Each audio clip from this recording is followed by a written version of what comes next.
অসুস্থ হয়ে পড়ছেন, একটু আপনি নিয়মিত পালন করেন এবং বসুন। করোনার দাবিতে বসুন, মানববন্ধন করতে এসে সবাই একটু বসুন, বসুন। অসুস্থ হয়ে গেছেন। না বসলে তো হয় না, আমাদের শৃঙ্খলা আমাদের রক্ষা করতে হবে।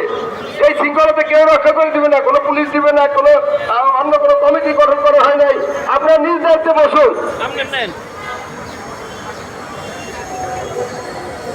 একজন শিক্ষিকা অসুস্থ হয়ে গেছেন। এখনো ম্যাডাম অসুস্থ আছে, ওনার জ্ঞান এখনো সম্ভবত ফিরে নাই।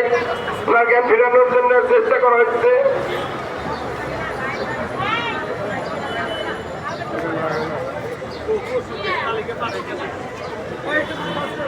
ঘোষণা হয়েছে যে আজকে কোনো তালিকাও করা হবে, কন্ট্যাক্ট করবে, অমুক করবে, তমুক করবে, সেইটা কমিটির উপর করতে সেই দোষটা কমিটির আসবে।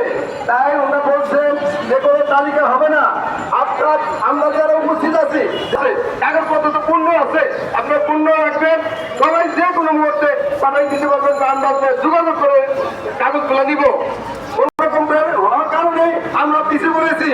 36,000 স্কুল ছিল, কিন্তু স্কুল ছিল আরো বেশি। শিক্ষক শিক্ষিকা এলোমেলো ভাবে ঘোরাফেরা